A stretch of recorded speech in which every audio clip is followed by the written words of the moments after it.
A question hangs in the darkness. Some butterflies are brave enough to fly above the clouds, but they are always drawn back to their flower, for a butterfly cannot exist without one. So what happens when that flower is stained red? When it withers and dies, would the butterfly simply give up? Or would it watch as its world is crushed underfoot? In the pouring rain, a lone figure stands over the scene. A life has been extinguished at his feet, and he can only clench his fist in silent rage.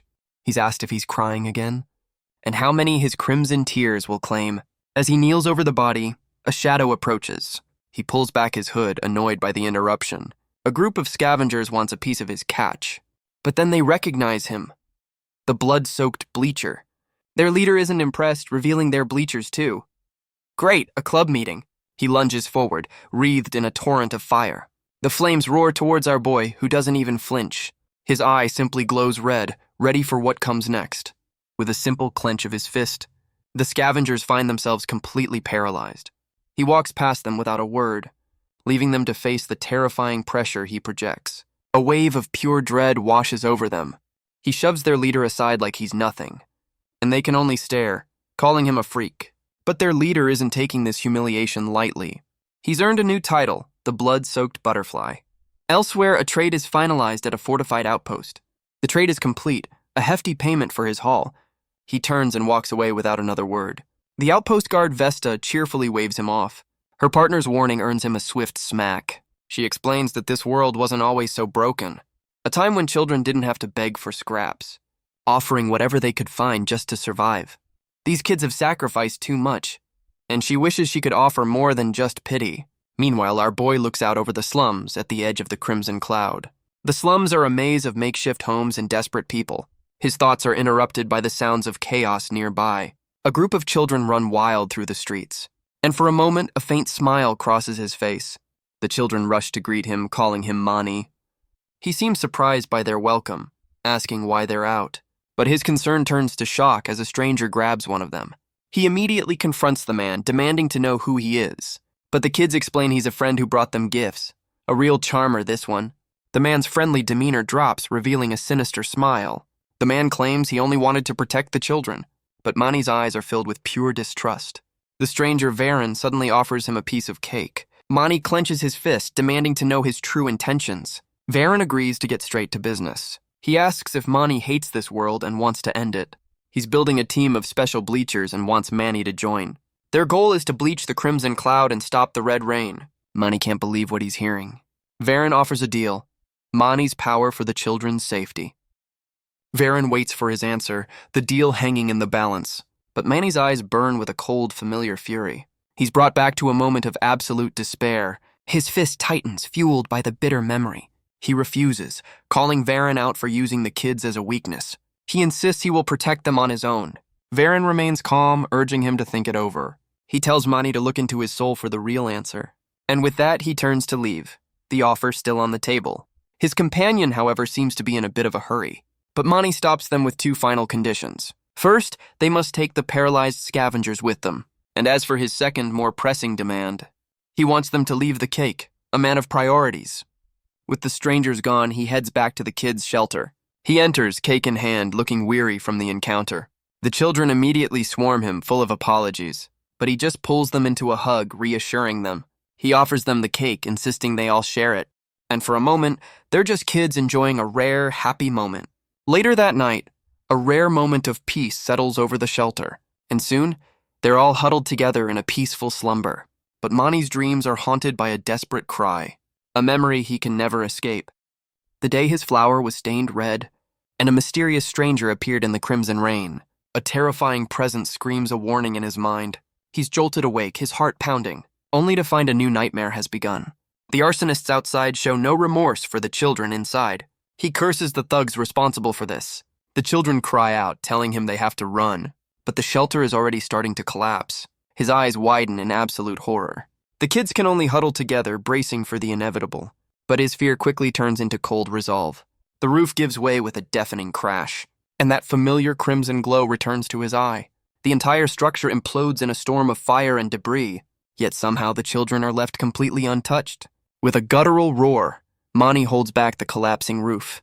He screams at the children, telling them to get out of there. But as he looks up, A single drop of red rain falls toward his eye. The world outside is a storm of crimson. He warns the kids to stay close and not let the rain touch them. As they scatter, a small rat is caught in the open. A single splash of red rain lands on its back. Its body immediately begins to twist and contort, mutating into a massive, horrifying beast. Because of course it does.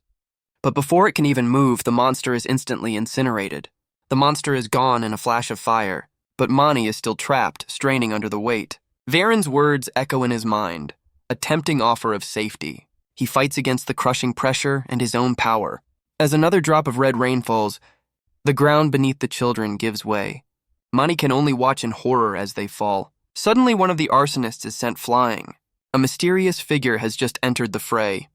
Talk about a dramatic entrance. And they look like they mean business. The mysterious figure dives down, grabbing one of the children. It's a boy, no older than Mani, with a grim resolve in his eyes. Varen's taunting words echo in Mani's mind. How does this world make him feel? It makes him want to unleash his full, unrestrained fury. His power explodes outwards, creating a shield against the storm. The children are safe for now, huddled together, watching in awe as the rain itself is suspended in time. But the strain is already taking its toll on Mani. And of course, there's another mutated rat ready to attack. The mutated rat erupts into a massive beast of fire. The children can only watch in absolute horror. Their screams are lost in the roaring flames, but their mysterious savior remains completely unfazed. Mani finally admits the crushing truth. Varen was right. He can't protect them from this world on his own, not from the crimson cloud that poisons everything. He's failing the very children who were entrusted to him. He remembers that brief moment of happiness with the cake, but he knows he's not strong enough to give them that peace. He apologizes for failing them, for being a bad brother. But just in time, a new voice calls out to her allies. The mysterious boy's eyes glow with a fierce determination. He scoffs at the beast before him, sending the mutated rat flying with a single kick. He mocks its weakness, his own arm partially transformed, but the monster retaliates with a massive wave of fire. Just then, another figure appears in the crimson rain. She unleashes a swirling shield of energy, chiding her companion for his recklessness. The vibrant barrier easily deflects the roaring inferno. The boy looks back, confused by the sudden intervention. He fires back at his companion for calling him reckless. The girl simply stands there, unimpressed by his bravado. Varen steps in, calmly telling them to settle down. Mani stands guard over the children, his expression grim. Varen's companion arrives, glad they made it in time. He closes his umbrella, announcing the rain has stopped. Great timing, buddy. But Mani can only grit his teeth in agony. His fist trembles as he maintains his protective shield. The children look up at him, calling his name in worry. One of the children asks if he's okay, but Mani can only apologize for failing to protect them. They immediately swarm him, insisting he was amazing. His new allies watch the emotional reunion with mixed feelings. Varen's companion looks on with a calm, knowing smile. The children finally notice the strangers standing over them. The boy with the transformed arm thanks Mani for saving his siblings. The companion brushes off the thanks as the group looks on, but Varen warns them that this isn't over yet. Mani looks up, confused by the ominous statement. The arsonists panic, realizing Mani isn't as alone as the rumors claimed. Varen's companion gives a simple order to the girl, Cherry. The boy with the transformed arm looks on, startled. As Mani wipes his face, his new allies prepare for a fight. Cherry watches with a cold, unimpressed gaze. Varen calmly warns one of his team not to go overboard. Mani clenches his transformed fist, acknowledging the warning. He doesn't want the children to witness what's about to happen. The thugs try to flee, but they're swiftly intercepted. His eye glows with a terrifying promise to be gentle. Yeah, right. A terrifying aura explodes from Mani's silhouette, but the arsonists decide to make a stand. They reveal their bleachers too, boasting of their elemental powers. Their leader unleashes a torrent of fire, hoping to overwhelm Mani with sheer force. But Mani's gaze remains cold and unimpressed. He ends the fight with a single brutal slam. So much for being gentle. His new allies watch the swift, one-sided takedown, while the children cheer him on from the sidelines. The thugs are left groaning in a heap on the ground. The companion confirms the reckless boy is safe from the red rain's touch. A girl with glasses nods in relief, and her brother gives a knowing smirk. He watches her rejoin the others, relieved she escaped a terrible fate. The children swarm her, a moment of pure, unadulterated relief. He turns back to Mani, bringing up the offer once more. Mani looks away, the weight of the decision on his shoulders. The kids, meanwhile, have found a new target for their affection. Poor guy. but Mani suddenly clutches his chest, the exertion taking its toll. Cherry is the first to notice his pained state. She turns towards him, her cold demeanor momentarily broken. She shoots him a sharp, accusatory glare. Her companion panics, wondering what he did wrong. The companion explains she only delayed his wounds, not healed them. As Mani begins to answer, a desperate cry interrupts them. It's the reckless boy's brother, his face a mask of horror. The entire group turns, alerted by the sudden panic. The reckless boy can only stare, his bravado completely gone. It's the girl with the glasses, her arm twisting into a grotesque shape. Everyone can only watch, frozen in absolute horror. Her body is consumed by the Crimson Rain's terrible curse. The girl cries out Mani's name in agony. Her brother can only scream in absolute denial. He rushes forward, vowing not to let this happen. But Varen's companion grabs his arm, telling him to stop. The boy grabs him in fury, but is simply told to watch.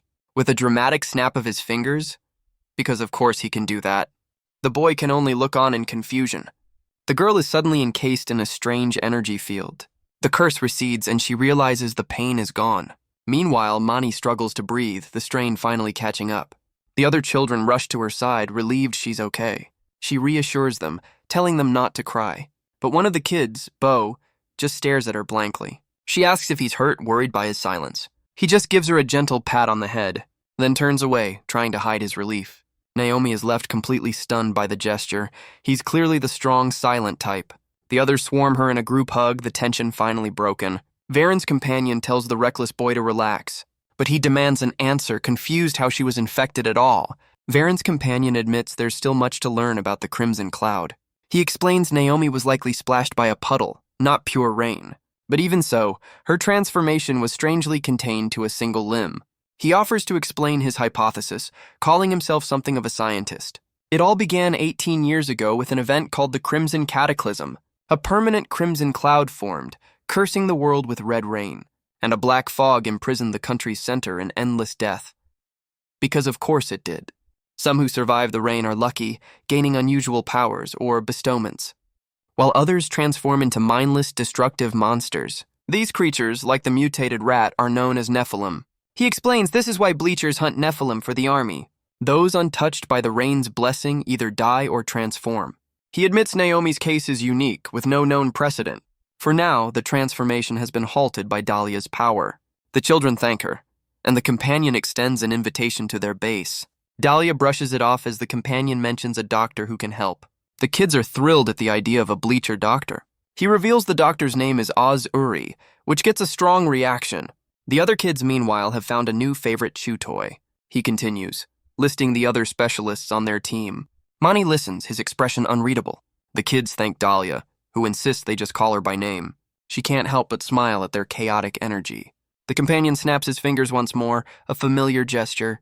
The reckless boy is now a human jungle gym, and he is not happy about it. The kids quickly jump to their sister's defense, but a simple bribe is all it takes to change his tune. He transforms into a massive beast, much to the children's delight, and takes off with them on his back, chasing a trail of cherries. Kids these days. Dalia watches the scene with amusement as Mani looks on in silence. With the chaos settled, Mani turns to leave. He stops to thank Dalia for saving Naomi, but she just turns away without a word. He awkwardly adds that there's one more thing. He points out a cut on her cheek. She's stunned into silence by the gesture, then tells him to mind his own business and walks off. Well, that was a warm reception. He turns his attention back to the ruins of their home. A heavy silence falls over him. He remembers the home they once had, and the woman who raised them, a memory of that brief, happy moment with the cake. His fist clenches, the decision finally made. He agrees, catching Varen's companion by surprise. He will join them to create a world where his siblings are safe. The deal is struck, and he is welcome to the CCB. Elsewhere, the defeated thugs head towards the black fog, but their search for a Nephilim is cut short by a terrifying sight. A monstrous figure emerges, chiding them for their failure. The thugs can only stare in absolute terror. The creature seems unbothered, leaving the problem to the apostles. Guess that's their cue to exit stage left.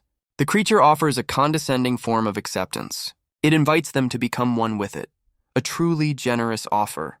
The thugs had been retreating, still bitter over their loss. But their search for a Nephilim led them to the black fog's edge, where the monstrous figure emerged to mock their failure. They can only stare in horror, realizing their mistake. The creature dismisses them, leaving the problem to its apostles. But it still has a use for these failures. A terrifying smile spreads across its face as it closes in. Meanwhile, Manny and the others drive towards their new home. As they drive, Dalia mentions wanting one of their custom jackets. In the back, the kids are given their own protective gear. The companion explains that most bleachers can't be trusted, but they are a necessary evil, the only defense against the Nephilim. He outlines the cycle Mani has been trapped in until now, but he asks why the army even needs bleachers to do their dirty work. It's because they've walled everyone in, using bleachers as a control measure. He reminds Manny of the chaos that rogue bleachers can cause, and explains that all of them share a constant, underlying need for violence. He ends with a grim warning that all bleachers eventually become beasts. Mani listens, the grim reality sinking in. Dalia seems to already know this harsh truth. He mentions the rumor of the bleacher who built the wall, a powerful being who eventually went rogue. In the back, Naomi tries to take a wooden toy from Bo. She easily snatches it away from the little guy and gives him a reassuring pat on the head. Classic big sister move. Mani watches the interaction, a faint smile appearing. The companion's voice cuts through the moment. He tells Mani that's exactly why he's needed on their team. He explains the CCB's ultimate goal is to cleanse the world. Mani questions how they'll achieve such a feat. He reveals they have a diverse team of dedicated members. While in the back, the kids are being kids. Mani worries about traveling through Nephilim territory, but the companion assures him Dalia has them covered. He warns that the monsters Mani knows are nothing special. Their current destination is District F to pick up an ally. After that, they'll head to their HQ in District H. He's confident their ally will be ready and waiting. Dalia doubts their ally is ready, while the kids are busy being, well, kids. But the fun stops when Bo suddenly grabs Mani's attention. The entire car looks forward, alerted by the silent warning. Mani leans in, asking what's wrong. His eyes widen as he sees it too. A massive, shadowy figure blocks the road ahead. Even Dalia is caught off guard by the sight. The kids and their reckless new friend can only stare in disbelief. The entire group braces for what's coming.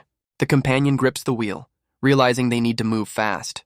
The Nephilim towers over them, a mountain of rage and fury. But before it can attack, a blur of blue light cuts through the air. A swift, arcing slash tears into the monster's hide. The blade of pure energy slices deep into its flesh, striking with impossible speed and precision.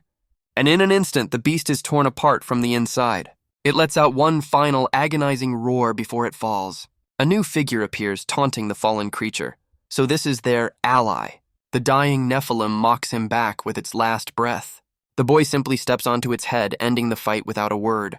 He remarks on his growing audience, and he can't possibly let them down. The monster can only stare into the blinding light. A wild grin spreads across his face. He pulls back his fist, channeling a torrent of energy, and unleashes it in a single devastating blast. The group can only watch as the companion confirms his identity. Guess he's not the subtle type. He's called the CCB's greatest asset. A little wild, but he always gets the job done. He lands right in front of their vehicle, forcing it to a stop. The companion explains you can always rely on this guy. He's the strongest bleacher around, and he knows how to make an entrance.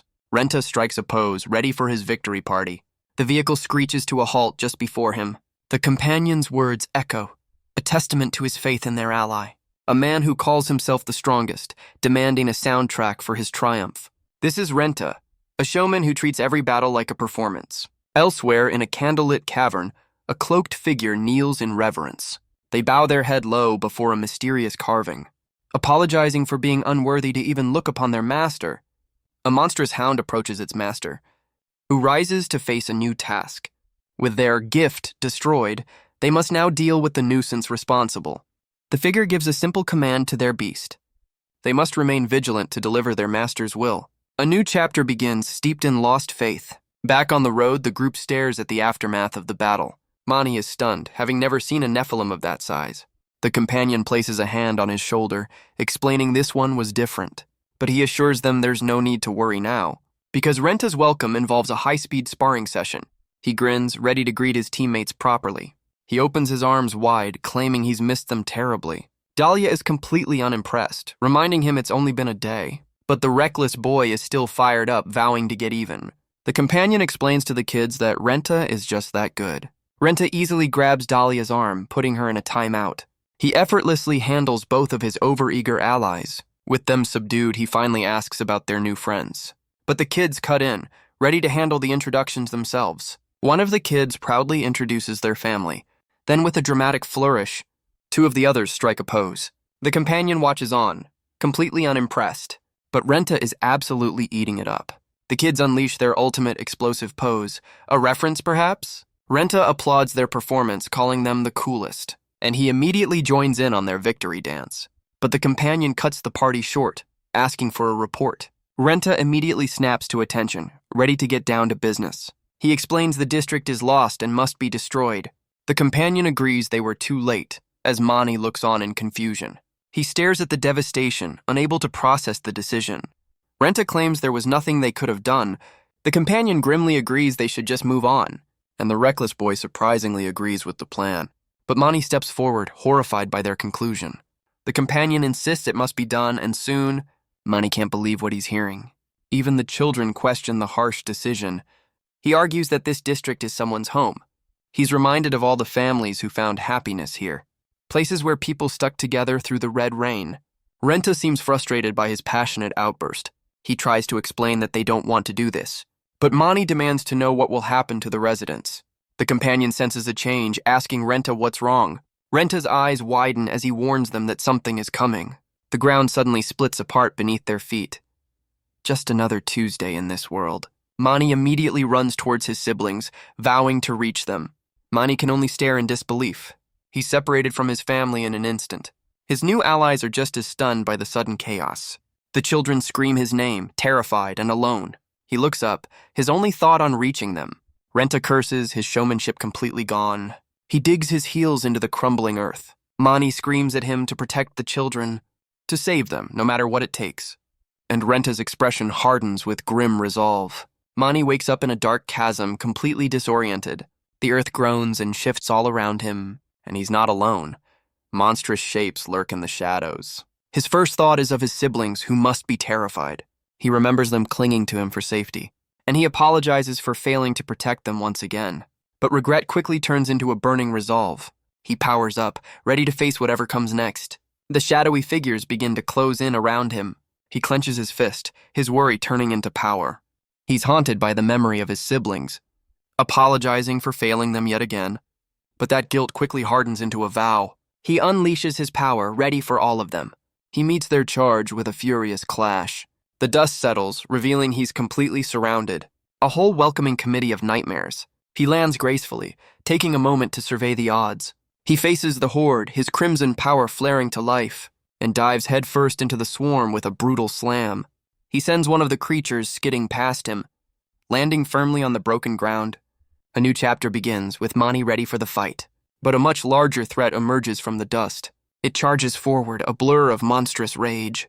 But Mani's gaze is cold, his focus absolute. He raises his transformed hand, and the beast's movements suddenly halt. He smirks, apparently a fan of dramatic pauses. The creature can only roar in helpless fury. With a furious roar, he pulls back his fist and slams it directly into the monster's face. He grits his teeth, pouring all his rage into the blow. The impact sends a massive shockwave through the chasm. But the endless fight is starting to wear him down. He realizes he's hopelessly outnumbered. So much for a quick cleanup. And the wounds from his last battle are starting to reopen. He can't understand how this is even possible. There's a district full of people right above them, so it makes no sense for Nephilim to be swarming underground. He can't believe there are so many this far underground. But his thoughts are cut short as the ground rumbles again. He braces himself, wondering what fresh hell this is. Just then, a mysterious figure steps out of the shadows. The shaking suddenly stops, leaving an eerie silence. The stranger smirks, calling him a troublesome sinner. He mocks Mani for the damage he's done to his children, claiming he was only trying to liberate their souls. Right, liberate. Mani's rage boils over as he demands to know who he is, but he realizes the other Nephilim aren't even touching him. The stranger introduces himself as Theo, a loyal apostle. He asks who Mani is to take away the gifts he's given, demanding to know why he'd deny them their ideal form. Mani's blood runs cold as he realizes the horrifying truth. That this man was the one who turned them all.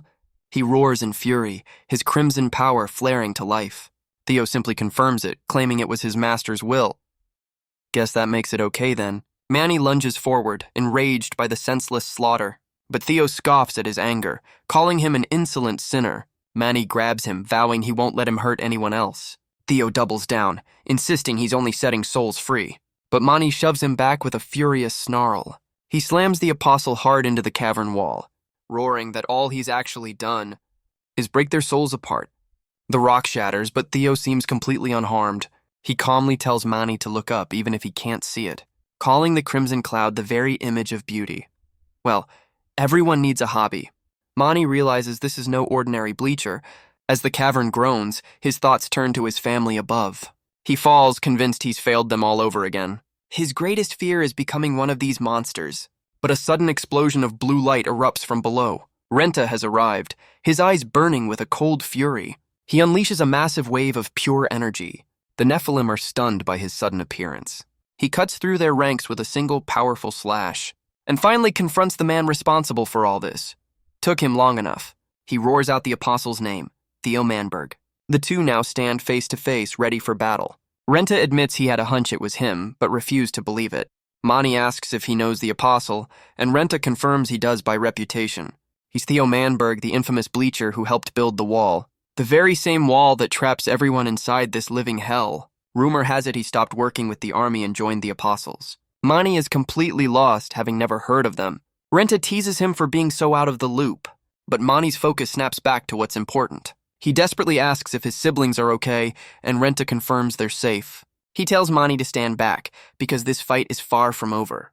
Theo scoffs at the idea of converting, calling it nonsense. Mani can only watch, trying to make sense of it all.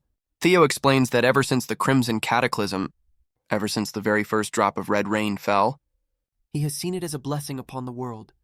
He's been a loyal follower of this new world order. This guy needs a new hobby. He tells Renta not to question his unwavering faith, but Renta calls him out, asking why he built the wall for the army. Theo declares it was all part of his master's grand design.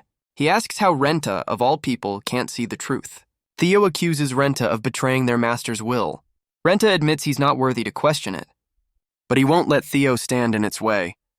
He tells Mani to watch and learn from the best, but Mani insists he can't fight the apostle alone. Renta agrees that one should never fight without a team, but claims he has the spirits of the wronged cheering him on. Sure you do, buddy. Theo's rage boils over, calling him the worst sinner of all. Renta's fist glows, ready to deliver his own brand of justice. Mani can only watch, stunned by the power on display. Renta roars, asking if Theo's twisted logic justifies this slaughter. Mani can only stare, the word everyone echoing in his mind. Renta unleashes a massive wave of energy, sending Theo flying across the chasm. But the apostle lands, claiming all he did was free them from their fear of the crimson cloud. Renta isn't buying it, crossing his arms for a counter. Their powers collide in a blinding flash of light. The resulting shockwave tears through the cavern, and Mani can only watch, completely out of his league. Mani realizes he's on a completely different level. Renta grabs Theo, claiming to act on behalf of the wronged. He grins, ready to give his fans the show they deserve. But Theo has had enough of the theatrics, pushing back with his own power. He summons a massive sphere of dark, destructive energy. Renta meets the attack head-on without a hint of fear. He grabs the apostle's face, making a personal exception.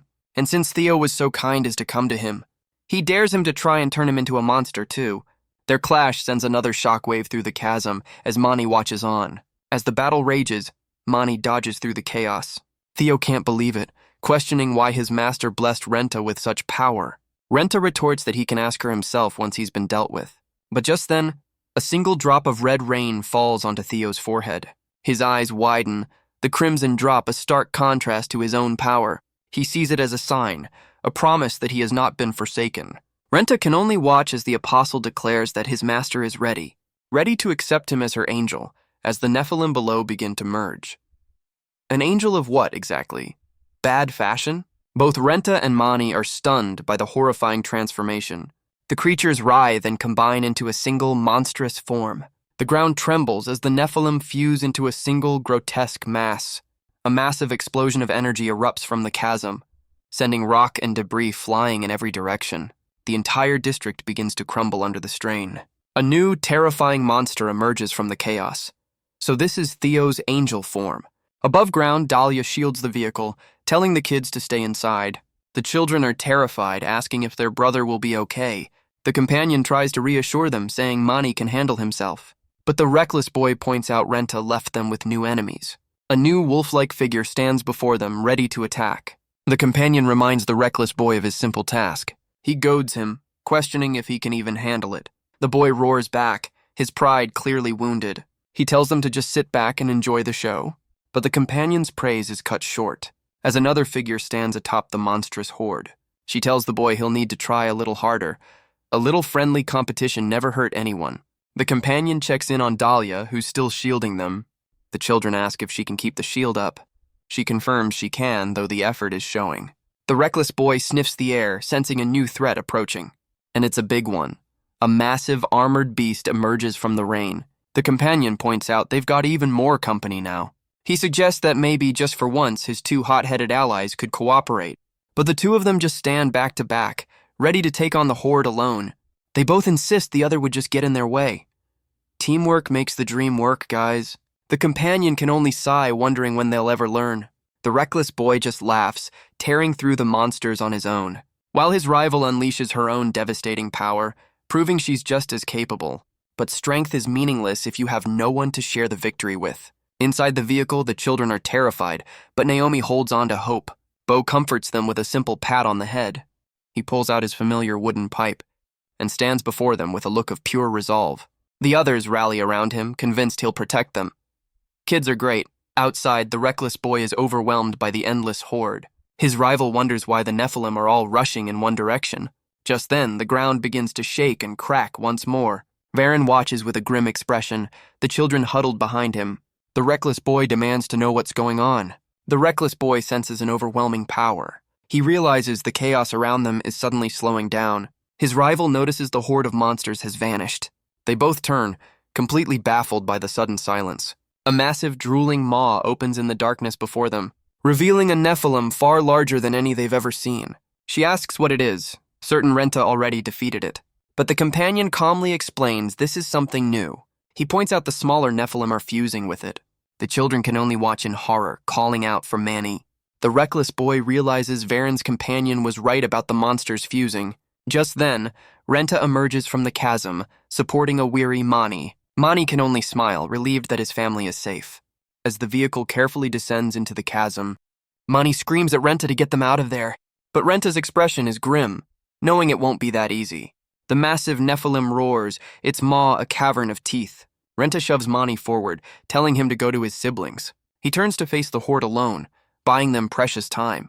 His eyes widen, realizing the sheer scale of the threat before him. The fused Nephilim roars, a nightmare of teeth and eyes. But Renta just gives a casual thumbs up, telling Mani they'll handle it. Varen's companion watches with a confident smirk. Renta stands with his allies, ready to hold the line. He remarks on how quickly his teammates have grown. He cracks his knuckles, ready to get serious. The three of them prepare to face the monster together. A real family bonding experience. Meanwhile, the children scream as their vehicle plummets. But Mani is there, trying to reassure them. He promises they'll be fine as they fall into the unknown. The children look up, realizing their fall has suddenly stopped. Varen's companion holds the entire vehicle, assuring them he's got them. Mani immediately checks on everyone inside. The companion confirms they're safe, holding the car with ease. But Mani tells him to get back in so he can lift them out. The companion refuses, calling this a valuable learning opportunity for the others. Mani grabs him, furious at the reckless decision. The companion reminds him why he joined them in the first place. But Mani refuses to let him play games with their lives. A dangerous glint appears in the companion's eye, his expression unyielding. He asks if Manny plans to coddle them forever, or if he'll let them learn to fight for themselves.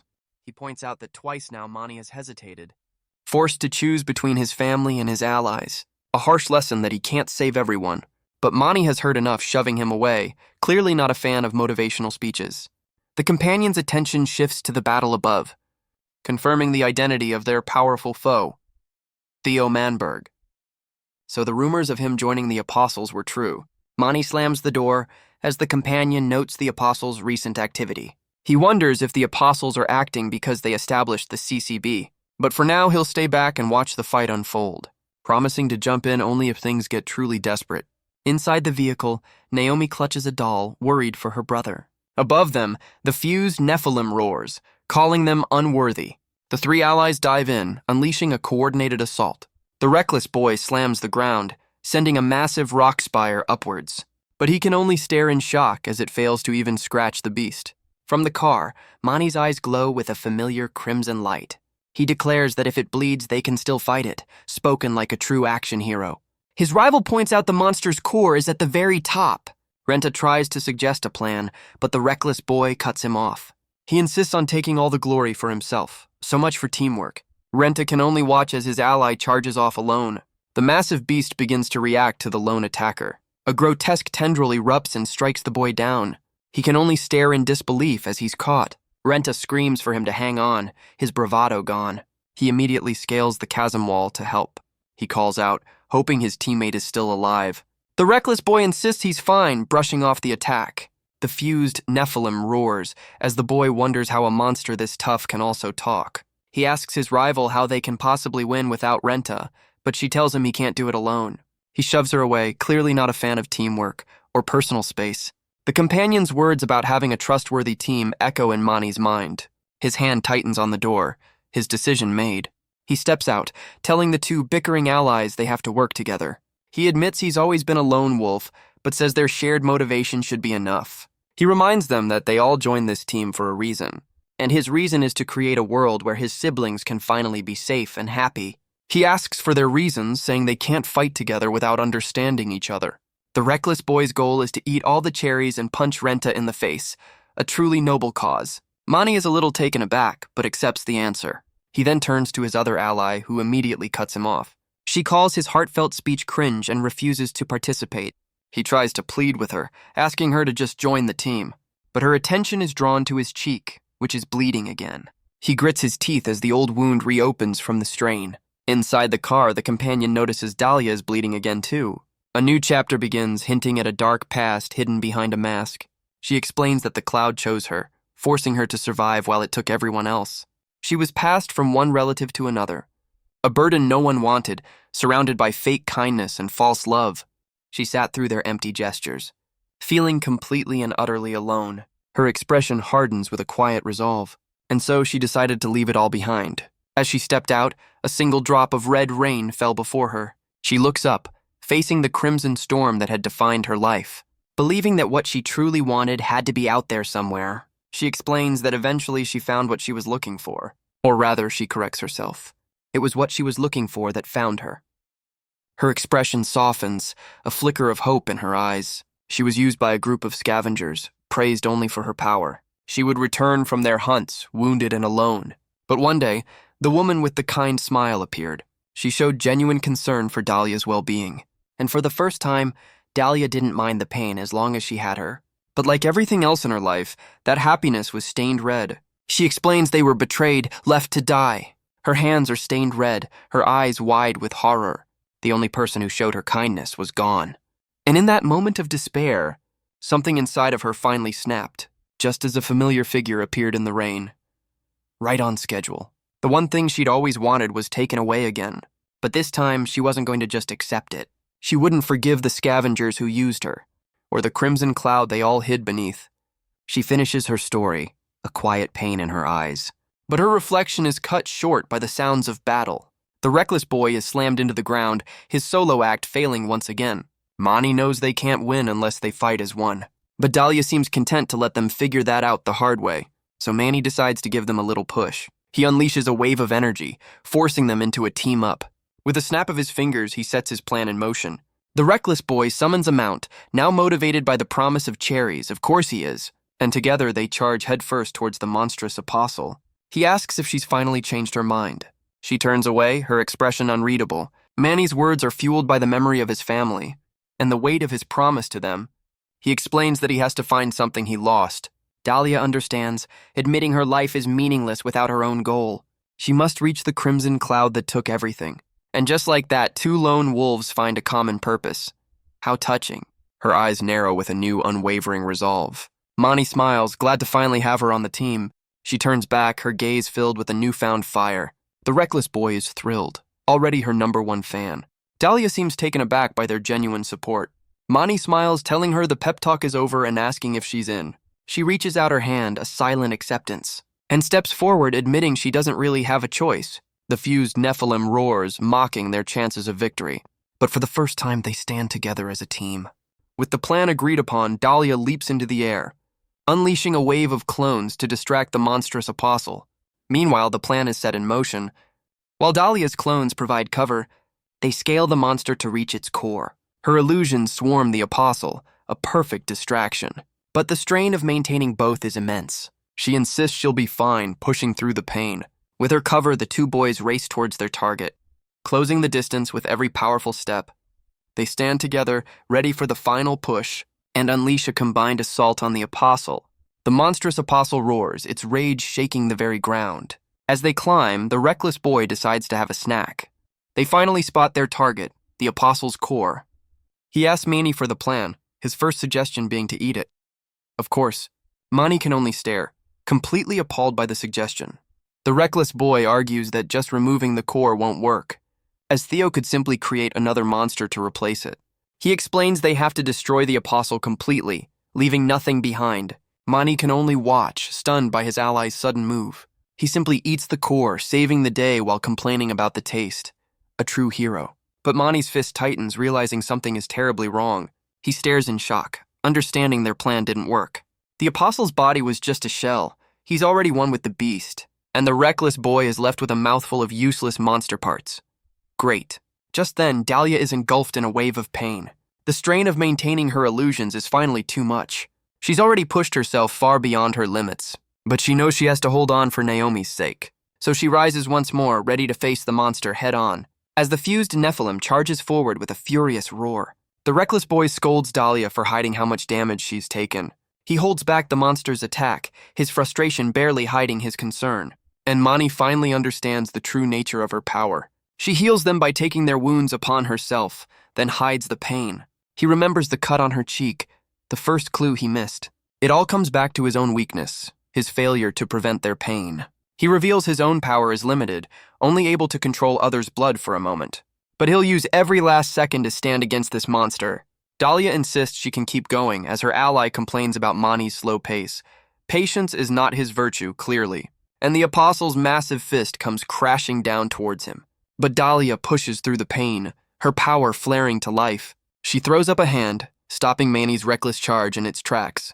She holds him back, urging him to wait for the right moment. Mani feels the crushing weight of all their lives on his shoulders, but the three of them are united in their desperate resolve. Elsewhere, Renta fights with that same grim determination. The reckless boy screams, pushing his body past its absolute limit. Dalia's eyes glow, refusing to back down no matter the cost, and Mani's crimson power erupts, ready to join the final push. The apostle roars, unimpressed by their little team-building exercise. The apostle's monstrous form roars, a chasm of teeth and rage. Their combined power surges through its very core, and the attack lands with devastating force. The ground shatters from the sheer impact, and the massive beast finally begins to crumble. The reckless boy celebrates their victory with a faceplant, a truly graceful finish. Dalia can only kneel, the battle having taken its toll. Mani turns to check on his exhausted teammates, but the reckless boy tells him to worry about himself. As Mani realizes he can no longer feel his own body, the reckless boy celebrates, convinced they've won. Mani smiles through the pain, believing they've saved everyone, but his relief is cut short by a sudden, terrifying sound. The apostle isn't quite done with them yet. Some villains just don't know when to quit. Its shattered body begins to pull itself back together, reforming into an even more monstrous shape. Mani is sent flying, completely defenseless. He can only lie there, his body completely broken. The entire team is down, their victory turned to ash. And Mani realizes that at this rate, they're all going to die. The apostle's power threatens to consume the entire district. Mani lies paralyzed, unable to move a single muscle. Dalia and Cherry are in the same state, completely spent. But they know they can't let this monster win. It has to be stopped, no matter the cost.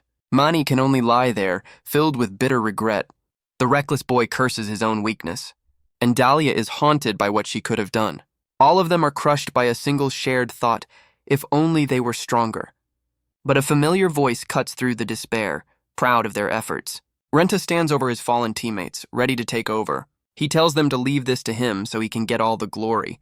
With his fans cheering so loudly, he has to steal the show, vowing to prove he's the strongest bleacher to ever exist. He tells them to watch closely, for this is the next stage of power. His blue aura explodes around him in a classic power-up pose. He gathers the debris, his energy swirling around him. The monstrous apostle braces for the incoming attack. Mani can only stare, questioning this next stage of being a bleacher, but Renta simply tells him to watch and learn. Renta's power tears apart the very buildings around them, and Mani can only watch, realizing he's using the houses themselves. He forms them into a massive avatar of pure destruction. He explains that to reach this stage, one must be strong and determined. But most importantly, you have to eliminate all self-doubt. That, he declares, is the next stage of power. His avatar lets out a silent, earth-shattering roar, a power he calls blooming. Guess subtlety isn't his strong suit, and with it he brings down a torrent of righteous fury, leaving his teammates to stare in utter disbelief. The blast consumes everything in a storm of vibrant energy, leaving nothing but dust and rubble in its wake. Renta calmly tells his adoring fans to simmer down, assuring the souls of the fallen that they can finally rest. Elsewhere, a mysterious wooden carving begins to crack, and in a dark crimson realm, someone is not pleased. A new figure learns of Theo Manberg's failure. Deciding that a more direct approach is now required, she casually plops down on her monstrous companion, agreeing that it's time to take matters into their own hands. She asks what he could possibly be referring to. He stands over her and her monstrous companion. The cloaked figure questions her presence in this place. His expression is grim and unyielding. She offers a sinister welcome, promising to show him her kindness, which sounds incredibly ominous. But then she asks if the rumors are true, if he really crossed the forbidden black barrier. He retorts that a new candidate has appeared, questioning her sudden interest. He calls her Lily, chiding her for being too kind, and insists it's not their place to decide the candidate's fate. He tells Lily to stay patient and keep her army in check. The man with the umbrella agrees, letting Varen play his games for now. But Lily is suddenly caught off guard by a flash of light. A dark power seems to emanate from a distant peak. She just grins, revealing she's already made her move. Or rather, she and her monstrous pet have. The cloaked figure is suddenly struck down without a fight. Lily mocks him, saying he's upset their master again. She claims this is what happens when one lacks true kindness. A truly charitable soul. This one. And somewhere in the darkness, a powerful eye opens. Manny wakes up in a panic, completely disoriented, only to find he's being used as a mattress by his siblings. He can't move, trapped under the weight of their slumber. He finally sits up, relieved to be free from the kid pile. He looks down at his transformed hand, the battle still fresh in his mind. His siblings can only look on with worried eyes, before swarming him in a tearful, relieved hug. But he pulls back, demanding to know what happened to the others. A new voice assures him that everyone is safe and accounted for. The doctor explains he needed a transfusion, all while rocking some killer bunny slippers. The doctor explains that while he was out, they finally arrived. He welcomes them to the CCB headquarters, a safe haven at last. Mani grips the sheets, the weight of the battle still heavy on his mind. He remembers the state they were all in, battered and broken by the fight. He asks about Cherry, worried for his reckless new teammate. But Varen's expression is grim as he asks about Dalia. It seems she pushed herself too far and is still unconscious. Mani comforts his siblings, his focus shifting back to them. He thanks Varen for everything, but has one more pressing question. He demands to know how Renta could destroy an entire district full of people. The doctor, still rocking his bunny slippers, poses a question to Mani. He asks if Manny actually saw any living people in that district. He reminds him of the horrifying truth they already knew, that Theo Manberg had turned every single person, leaving no survivors. The weight of that statement hangs heavy over Mani and his siblings, but Manny refuses to believe it, insisting he heard people there. The doctor explains that Renta's power confirmed the grim reality. The Crimson Cloud bestowed upon him a power unlike any other, the ability to draw strength from the spirits of the deceased. Talk about a fan club. And the souls of that district begged Renta to erase every trace of Theo. Manny's eye widens, the horrifying truth sinking in. He questions if he really heard spirits on that battlefield. His fist tightens as he condemns Theo's twisted faith. The doctor explains Theo worshipped the cloud as a goddess, and transformed himself into what he called a seraphim. Angel of the year, right there. He confirms that Theo was one of the apostles, and now it seems their entire group is a target. The doctor declares that this makes the apostles their direct enemy, a foe completely devoted to the Crimson Cloud, a hidden cult that serves its destructive will. The doctor explains that since their goal is to stop the cloud, the apostles will do anything to stop them. They're a shadowy group with unknown powers, leaving nothing but destruction in their wake. Mani listens, the weight of this new threat sinking in. He suggests telling the army, but the doctor has other plans. More pressing matters, like his official welcome party. He leads them into a decorated hall to meet the others. First up is a familiar face, the one and only Rena. And then there's Thea, who's a little too friendly for comfort. Thea's welcome is a little too forward, sending Rena into a panic. Oz then introduces a familiar face, Vesta, the outpost guard. She immediately wins over the kids with an offer of cake. He then points out another member, the hooded Aman. But he's gone in a flash, replaced by the energetic Poppy. Her panic over a missing cherry ends in tragedy for the cake. As she rushes off, Mani is left to mourn his fallen dessert. He's clearly not built for this level of social interaction. But he cuts through the chaos, confronting Oz directly, demanding to know their plan for the apostles. Oz tells him to worry less, reminding him of a more pressing issue, and Mani's focus snaps back to his sister Naomi. Thea explains that Dalia held on just long enough for Oz to stabilize her, but her cursed arm is beyond their ability to fully heal. Mani sits in silence, the weight of his failure settling in. He clenches his fist, blaming himself for her condition. But Oz cuts through the gloom, revealing they have a lead, which would have been nice to mention earlier. He admits he's waiting for someone to wake up, and he's too scared to do it himself. Mani's patience wears thin, reminding him his sister's life is at stake. But Oz simply tells him to look around the room. Oz explains that Mani has spent his entire life fighting alone for his siblings. He points out that because of him, they can still enjoy their childhood. He asks why Mani is so eager to rush past this moment of peace. He places a reassuring hand on Mani's shoulder and gently pushes him forward, telling him to finally loosen up. Poppy returns with the cake, a peace offering for the earlier chaos. Oz reminds him that he's not alone anymore, and with that, he's officially welcomed to the CCB. Mani finally takes a bite of the cake he fought so hard for, and for a brief moment, all is right with the world. Poppy is already planning their 5-minute anniversary. She rattles off a list of increasingly specific holidays for them to celebrate, insisting that he'd better not forget a single one. She seems fun, but the party is cut short by a massive blade crashing through the ceiling. Oz panics, realizing that someone has woken up early. Poppy's cheerful expression turns to one of pure terror. Rena is knocked to the ground, completely caught off guard, and Thea can only stare in wide-eyed shock. Mani's instincts take over, telling everyone to scramble and hide the children. He's left standing alone in the hall, the welcome party officially over. He looks around the empty hall, wondering where everyone vanished. He hears a crunching sound and calls out to Cherry, but a loud bang tells him he's made a serious mistake. A set of doors is blown open from the inside. He turns back, a cold sweat beading on his face. A shadowy figure with glowing red eyes emerges from the darkness. The monstrous form of pure smoke looms over him. He stares in shock, seeing more figures in the shadows. The creature fills the room, its tendrils spreading out. So much for a welcome party. But Mani stands his ground, his crimson power flaring to life. He stands his ground as the shadowy tendrils close in.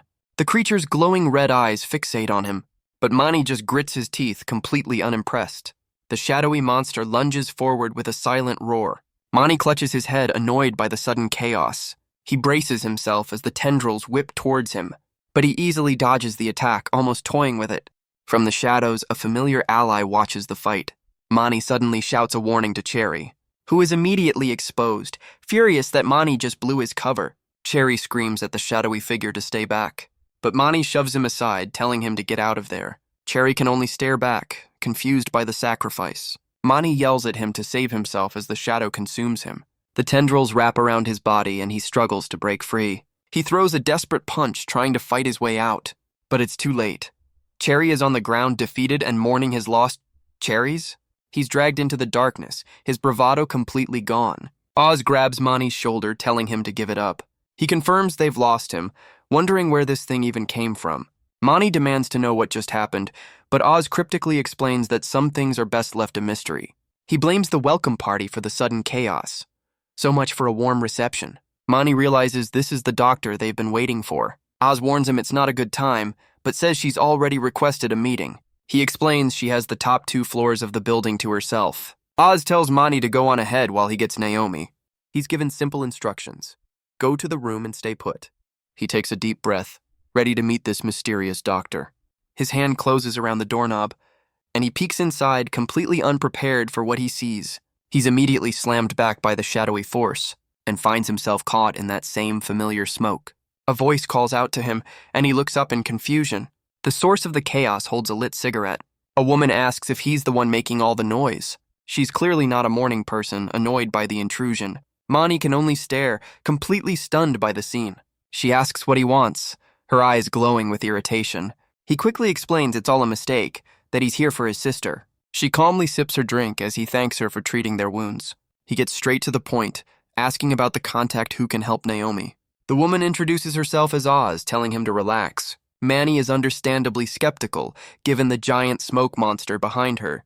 Elsewhere, Varen's companion announces they're heading to another district, and they'll need Dalia to come along as their guide. It seems the district they're heading to is where she grew up. In a flashback, we see them rushing her to safety. Arriving at the CCB headquarters just in time, Thea sits by Dalia's bedside, telling her that Naomi is finally stable, and that she can finally rest, having done more than enough. Her eyes flutter open, the haze of unconsciousness finally lifting. Dalia lies in her hospital bed, weary but awake at last. Mani quietly enters the room to check on her. He's filled with a tense, nervous energy, but he's relieved to see that she's finally conscious. She sits up, asking how he's feeling after the battle, but her calm demeanor shatters as a new chapter begins. Her eyes flare with a terrifying red light as she glares at him, and Mani is left completely baffled, wondering what he did wrong this time. She clenches her fists, furious that her earrings are gone. Mani insists he didn't take them, suggesting the doctor might have. He stands there awkwardly, the tension filling the quiet room. He looks down, unable to meet her intense gaze, but she clarifies it's not about the earrings. It's about what he did, how he shielded them, taking on her pain as his own, how he pushed himself to the brink to ensure Naomi was safe, and with a rare, genuine smile, he accepts her thanks. Well, that's a new one. Dalia is completely stunned by his reaction, but the moment passes as Mani's hands tighten in his lap. His expression hardens as he asks about his sister, Naomi. He explains that he needs her help once again, but their conversation is cut short by the doctor's dramatic entrance. Oz gets straight to business, telling them to listen closely. While Naomi is stable, her partial transformation is a complete mystery, and to solve it, the three of them will be visiting an old acquaintance. An acquaintance who, she casually adds, might be completely insane. Mani questions the logic of asking a madman for help. A very fair point, but Oz just exhales, completely unbothered by his concern. She explains he's a researcher who became obsessed with Nephilim. Cherry is coming along to keep him from eating the test subjects, and Dalia will be their guide. Oz explains that Manny wouldn't just sit back, while everyone else risks their lives for his sister. Dalia tries to protest but is cut off by a coughing fit.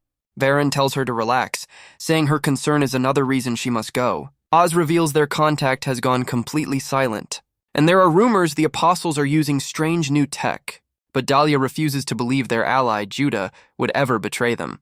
Varen agrees, which is why they need to find him and bring him back. Mani's fist tightens, his decision made. Varen will stay behind to prepare for their final assault on the Crimson Cloud. But Mani still has one more question. He asks why Naomi isn't coming with them to see this doctor. Oz snaps her cigarette, her patience completely gone. She glares, declaring that Naomi is her patient and hers alone. All she needs is the research data to understand the girl's condition. The other Oz steps in, vowing to protect his patients from this madman. He reassures Mani that the kids will be safe, confirming a team of 4, but a new voice corrects him, shouting that there will be 5. Poppy bursts in, announcing she's joining the mission. Because of course she is. Mani can only stare in horror as she plans their road trip anniversaries. Mani is already regretting his life choices on this mission. Elsewhere, the hooded Aman refuses an offer to stay. He clenches his fist, a strange symbol on his palm, and reluctantly agrees. And with a flash of light, he prepares to return to District M. Back at HQ, the team gets ready to leave. The children gather around Mani, promising they'll be safe. After all, they have Renta, the strongest bleacher, to protect them. Though even he flees from Poppy's overwhelming affection. Mani just stares, completely unimpressed by the whole scene. Vesta and Thea assure him the kids will be fine, telling him to hurry back. Mani tries to thank Vesta, but she quickly cuts him off. She insists that no one needs an order to help children. A flashback shows her genuine concern for kids in the contaminated zones. She admits that she's missed having them around. Mani is left completely speechless by her passionate declaration. But Naomi still looks down, worried about him leaving. He kneels to reassure her, promising he'll be back soon. He asks her to be strong and look after the others for him. She suddenly pulls him into a tight, desperate hug. The others join in as Vesta watches over the emotional farewell. Poppy breaks up the emotional farewell, demanding shotgun. But Dalia has other plans, grabbing Cherry by the collar. She yanks him forward, insisting he's riding with her. Mani suddenly realizes what this means, and a cold sweat breaks out across his face. He's stuck in the back, sandwiched between Poppy and Dalia. This is going to be a long trip. As they drive, Oz warns them to stay alert as they enter a dead district. He explains that while Dalia's power hides them, some Nephilim can't be so easily tricked. Their destination is District M, deep in hostile territory. Mani stares out at the wasteland, his resolve hardening for the mission ahead. Poppy cuts right to the chase, asking Mani about his blessing. He awkwardly explains his ability to control blood to some extent. Poppy cheerfully reveals that she can read minds. She reassures him she only uses it for important things, like knowing his favorite food is cake. Mani seems a little surprised by her friendly intrusion. She then adds that she also knows Dalia is currently fuming with envy, but she insists Dalia is also very kind, which is why they get along so well. Mani is not so sure. The moment is broken by Cherry's rumbling stomach and Oz's sharp command to stay alert. His comment about a school trip falls flat, a grim reminder of the childhood they all lost. And for Mani, the thought brings back a desperate, painful memory. Oz explains the district was abandoned after a Nephilim attack. They drive through the desolate, ruined landscape. Oz tells them they'll have to continue on foot. Mani looks out at the devastation, realizing no one lives here. He realizes with a start that this was once Dalia's home, another home lost to the Crimson Cloud's chaos. Oz asks if she can find the old hospital in the wreckage. She points the way as Poppy cheers for their little field trip. Mani finds it hard to believe anyone could survive here, but her quiet confirmation tells him he's struck a nerve. Poppy's cheerful demeanor vanishes as she senses a threat. She screams a warning for Mani to watch his back. He turns just as a Nephilim lunges from the shadows, but Dalia is already there, throwing up a shield of blue energy. The monster's attack shatters against her barrier. Mani is stunned, wondering how it got so close without them noticing. Oz realizes they're surrounded and must fight their way through. Great. Another welcoming party. Meanwhile, deep inside the hospital, a lone figure gets an alert. His tracker shows a swarm of hostiles closing in on their position. He wonders why Dalia would choose now, of all times, to return.